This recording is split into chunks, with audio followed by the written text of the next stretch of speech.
and when I looked out, I saw that we were heading fast upon a series of iron gates set in stone, wickedly arched and crowned with tall spikes. But what unnerved me completely was beyond the gates. A set of doors, heavy and wooden, pointed arch towering higher than any entrance to any building I had ever seen. Crossed with iron bars and studded with heavy bolts, the doors were set in a great wall that appeared to be protecting whatever waited inside. So paralyzed was I by the sight before me, I did not notice that we had already driven past the first of the 3 spiked gates guarding access to the door until I heard it crashing to a close behind us. Where am I? A short drive onward, and we were at the second gate. I turned to look behind me and saw the gates closing, one after the other, by power of unseen hands, or simply through years of habit. More accustomed were they to being closed than open. Were these gates erected for the protection of this great establishment, for the security of these admirable administrators of magical medicine? Were these prison bars meant to keep intruders out, or to keep its inhabitants in? With each turn of the wheel that brought me closer to the last gate, I tried harder to drown out the answer to my question with whatever music I could conjure into my head. Approaching the third, I began to lose my grasp on reality. I imagined we were going in circles, driving through the same gate over and over again, endlessly circling, as though there were a certain number of rotations that must be completed before access to this unknown world was granted to us. I thought of the lock on the cabinet in my music master's study, the one with 4 lettered plates that had to be rotated a definite amount, and then aligned in a perfect, secret order before it would open. I had once unlocked it. I felt dizzy and much too warm. The wind screamed around the carriage, the wheels rattled, and though the gate was close ahead, we seemed to be eternally racing towards it, making no progress.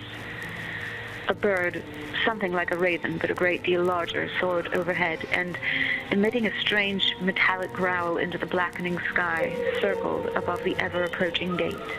As it did so, I caught sight of the sharp spikes gleaming in the pummeling rain.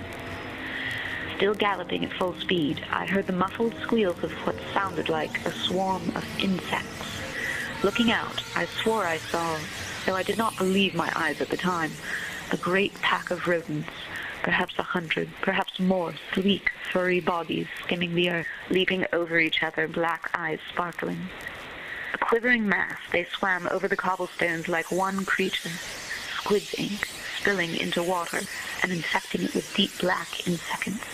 How they were able to keep up with the horses mystified me, and when the swarm dispersed and shot on ahead of us, they darted in and out beneath the wheels of the carriage and around the horses' hammering hooves, yet were never trampled. I followed them with my eyes as they melted together again and slipped beneath the gate to the other side like a gush of dark water, the tide coming in. It was all so ghastly, so intoxicating. My body convulsed in a quivering wave somewhere between horror and wild anticipation. And then, the final gate having slammed closed behind us, we were at the ultimate precipice at last. 3, 2, 1. The doors began to open.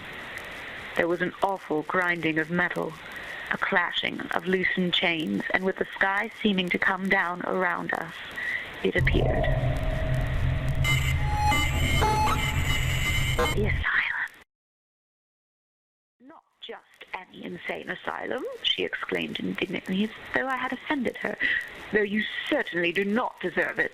You are a very lucky girl indeed, for you have been assigned a bed in the most progressively innovative, the most morally experimental, the most ingeniously directed medical institution for the mentally ill, led by my own dear son, Dr. Montmorency Stockhill.